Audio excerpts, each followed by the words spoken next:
25 countries? That's how many just signed up for Trump's New World Order. France was invited. They said no. Germany was invited. They said no. The UK, Canada, Italy, Sweden, Norway, all invited, all refused. Trump didn't beg, didn't negotiate, didn't wait. He launched it anyway. And once this board is formed, he said, we can do pretty much whatever we want to do. 25 countries said yes. The richest European economies said no. And now they're standing outside a room they chose not to enter. The United Nations took 80 years to build. Trump just built a replacement in 18 months. It's called the Board of Peace. He's chairman for life. $1 billion for a permanent seat. And Europe? They're not at the table. Not because they weren't invited, because they refused to sit down. By the end of this video, you'll see what's in the charter that terrified European leaders who actually joined, and why this week might be the moment America stopped pretending it needs the old world order. But first, there's a detail about Trump's position in this organization that made European lawyers lose their minds. When you see it, you'll understand why France called it a threat to everything built since 1945. Here's what most people missed. The charter is 11 pages, signed in Davos on January 22nd, 2026. It was supposed to be about Gaza. That's how the UN approved it back in November. Rebuilding the Strip, humanitarian aid, demilitarization. But the document that landed on world leaders' desks, Gaza, isn't mentioned, not once. Instead, a blueprint for something much bigger. An organization that seeks to promote stability, restore dependable and lawful governance, and secure enduring peace in areas affected or threatened by conflict. Areas, plural, anywhere on Earth. Marco Rubio stood at the podium and said, the possibilities are endless. Endless. That's the word he used. Not focused, not limited, endless. Now here's the part that sent European diplomats scrambling. The charter names one person, only one, in the entire 11 pages, Chairman Trump. Not the President of the United States, not a rotating chair, not an elected leader. Chairman Trump, specifically, by name. And here's how you remove him. You don't. The charter says Trump can only leave through voluntary resignation or as a result of incapacity, as determined by a unanimous vote of the executive board. Unanimous. Every single member of his hand-picked board would have to agree he's unfit. In other words, he's chairman for life. No term limits, no elections, no votes of no confidence. He controls the agenda. He appoints and dismisses members. He can adopt resolutions without consulting anyone. Bloomberg looked at this and called it ultimate decision-making power. The Guardian called it a global version of Mar-a-Lago. And the price of admission? $1 billion. Pay it, and you're a permanent member. Don't pay? 3 years? Then you're out. Unless Trump decides to keep you. That's not how the UN works. That's not how NATO works. That's not how any international body has worked since World War II. But here's what makes it genius. Trump didn't ask for permission, didn't wait for consensus, didn't care what Brussels thought. He built the table, set the rules, opened the doors, and 25 countries walked in. Let me show you who said yes. Argentina, President Milei signed first, standing right next to Trump. Turkey, Erdogan sent his delegation. Hungary, Viktor Orban, no surprise. Then the Gulf states, Qatar, Bahrain, UAE, Saudi Arabia, Kuwait. Then the former Soviet bloc, Kazakhstan, Azerbaijan, Armenia, Uzbekistan. Then the global south, Pakistan, Indonesia, Egypt, Morocco, Jordan, Paraguay, Mongolia, Vietnam, Bulgaria, Kosovo. 25 countries, maybe more by the time you watch this. And here's what they have in common. None of them answer to Brussels. None of them care about the rules-based international order. None of them were waiting for Germany's approval. They saw a new table, America at the head, no European veto, and they sat down. Now, let me show you who refused, and why their excuses tell you everything. The UK went first. Foreign Secretary Yvette Cooper went on BBC and explained why Britain wouldn't sign. We have concerns about President Putin being part of something which is talking about peace. Putin. Trump invited Russia. Putin said he's studying the proposal. He even offered to pay his $1 billion from frozen assets. The UK couldn't stomach sitting next to Putin, so they stayed home. But here's what Cooper didn't say.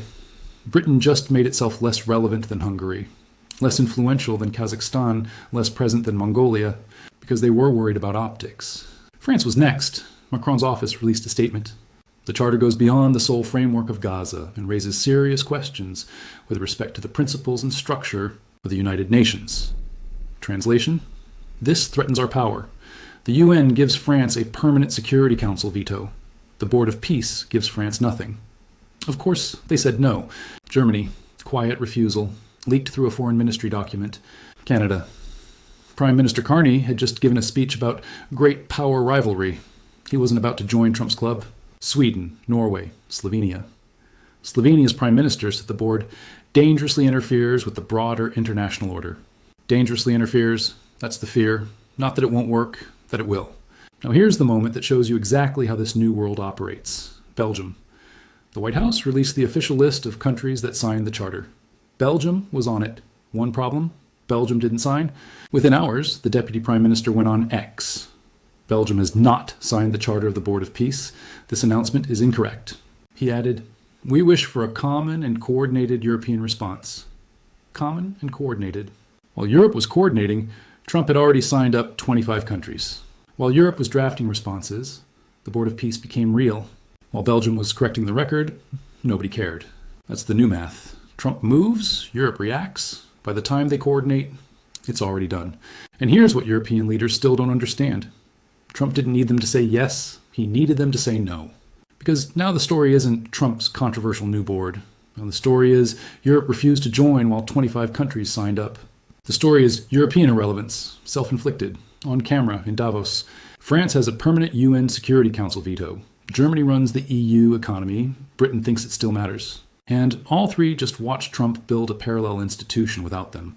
One where their vetoes don't exist, their opinions don't matter, their leverage disappeared. They chose to stay outside. And the door's closing. Jared Kushner stood at the podium in Davos with a rendering behind him. High-rises along a coastline, hotels, tourist zones, a master plan. New Gaza, he called it. A destination. A place where people can thrive. He paused. We don't have a plan B, just a master plan.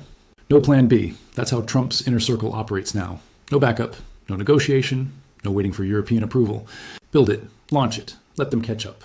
And while Europe was debating whether to send a representative, Trump was already reshaping the Middle East. But Gaza is just the beginning. Here's what the Board of Peace actually lets Trump do. Rubio said it at Davos. The possibilities are endless. Endless isn't a throwaway word. It's a signal. Ukraine. The board could oversee a peace deal, reconstruction funds, security guarantees. Venezuela. Trump already extracted 50 million barrels of oil. The board could formalize American influence. The Arctic, Greenland, northern shipping lanes, resource rights. Anywhere there's conflict, anywhere there's instability, anywhere there's opportunity. The UN Security Council has 5 permanent members, 5 vetoes, 5 countries that can block anything. Russia, China, France, UK, United States. Every major decision gets stuck. Every resolution gets watered down. Every crisis drags on for years. The Board of Peace has 1 permanent member, Trump. No vetoes, no gridlock, no France demanding consultation, no Germany insisting on process. 1 chairman, 1 agenda, 1 direction. We can do pretty much whatever we want, Trump said. He wasn't bragging. He was describing the structure he built. Now here's what European leaders are really afraid of. It's not that the Board of Peace will fail. It's that it will succeed. 25 countries signed up in the first week. More are coming. Russia is studying the invitation. China received one too. What happens when the board brokers a deal in Ukraine? What happens when it rebuilds Gaza faster than the UN ever could? What happens when countries start going to Trump instead of the Security Council? The UN doesn't disappear overnight. It just becomes relevant. Like the League of Nations. It still technically existed in 1939. Nobody cared. That's the nightmare scenario for Paris and Berlin. Not destruction, irrelevance. Slow, undeniable, self-inflicted irrelevance. And here's the detail that proves Europe already knows they made a mistake. Belgium. Remember, the White House listed them as signatories. They weren't. But here's what the Deputy Prime Minister said when he corrected the record. We wish for a common and coordinated European response. Wish. Not we have, not we're announcing, we wish. They don't have a coordinated response. They're still trying to figure one out. Meanwhile, Trump is holding signing ceremonies. Kushner is showing architectural renderings. Rubio is talking about endless possibilities. Europe is writing memos. Trump is building institutions. That gap is going to define the next decade. Now let me show you who's actually at the table. The executive board, the inner circle, the people who will run this thing day to day. Marco Rubio, Secretary of State, Trump's top diplomat. Steve Witkoff, Special Envoy, the dealmaker. Jared Kushner, Senior Advisor, the one showing Gaza renderings. Tony Blair, former British Prime Minister, Tony Blair. Read that again. Britain refused to sign. Foreign Secretary Cooper said they had concerns. But Tony Blair, the man who ran Britain for 10 years, is on the executive board. He's not representing the UK. He's representing himself, a private citizen, sitting at Trump's table while his own country stands outside.